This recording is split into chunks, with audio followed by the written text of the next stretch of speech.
Hi, guys. This is Miss Larios, and I'm going to read to you a great book, and it's called America's White Table, and it's written by Margaret Thies Raven, illustrated by Mike Benny. It was just a little white table, but it brought tears of pride to my Uncle John's eyes the Veterans Day he came for dinner and stood by it, set for one person, even though nobody would be eating at it. It was just a little white table. But earlier that day, Mama had told Gretchen, Samantha, and me the little table we were setting for Veterans Day was just like the ones that have stood across America in the dining halls of the Army, Navy, Marine Corps, and Air Force since the Vietnam War ended.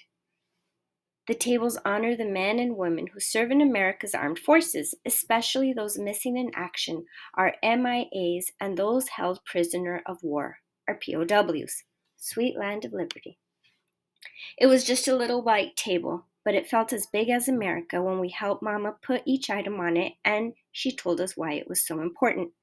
We use a small table, girls, she explained first, to show one soldier's lonely battle against many. We cover it with a white cloth to honor a soldier's pure heart when he answers his country's call to duty. We place a lemon slice and grains of salt on a plate to show a captive soldier's bitter fate and the tears of families waiting for loved ones to return, she continued. We push an empty chair to the table for the missing soldiers who are not here.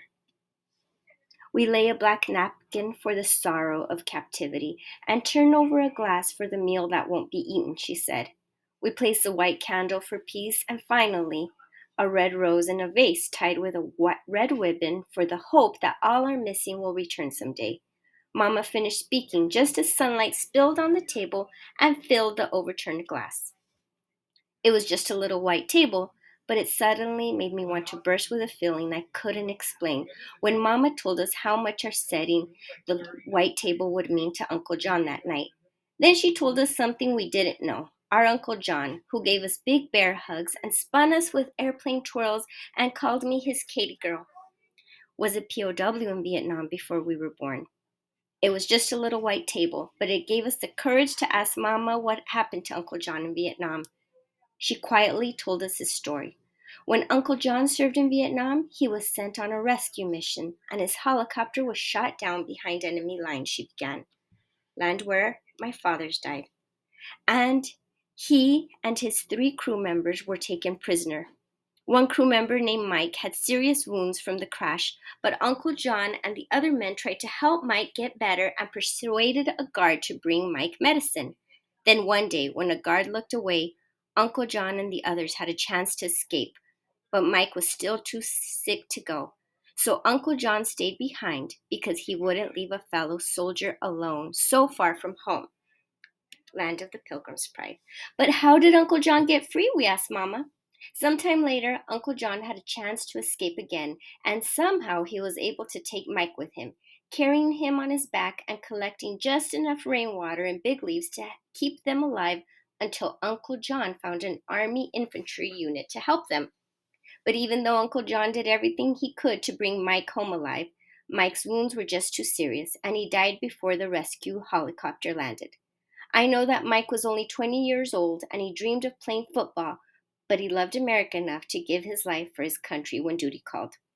And I know how much Uncle John loves America too, but he learned when helping Mike that a soldier risks his life for a fellow soldier. Because the best of your country lives in every man and woman who would lay down their life for you too. It was just a little white table, but it needed words of gratitude, like Mama's Thanksgiving meal. So before Uncle John arrived for dinner, Gretchen, Samantha, and I decided to put 3 gifts of our own on the table to honor our veterans. Gretchen colored pictures of all the objects on the table, and Samantha wrote out the words, My country 'tis of thee, as a tribute in song. But I didn't know what I, a 10-year-old girl, could ever put on the table that was as important as each veteran's gift of freedom to me. It was just a little white table, but I looked at it all dinner long, and in the quiet inside me, I could almost hear the silent soldiers of the empty chairs saying, Remember us, please. We are people like your Uncle John and Mike, who left families and friends, homes and dreams of our own to protect your birthright of liberty from disappearing as easily as sunlight from a glass. Let freedom ring. It was just a little white table, But it took my words away when I hugged Uncle John goodnight and wanted to thank him for serving our country so bravely. So I just hugged him even harder and told him I loved him. And Uncle John hugged me back even harder than I hugged him. And when I knew what I could put on the table, my promise to put the words from my heart into a little book about America's White Table. And in the book, I'd use Gretchen's pictures and Samantha's songs and Mama's story about Uncle John and his friend Mike, because I hoped that everyone who read it would set a white table on Veterans Day too. So the brave Americans the little table honors won't ever feel forgotten by the country they love so much. Then in the salt on the little white table, I traced in the grains of the family's tears what each man and woman who serve America is to me, a hero. And that's when I saw the tears of pride fill my Uncle John's eyes. Now, if you want to go to Epic, you could read the history of the white table yourself. I hope you guys enjoyed it. Thank you.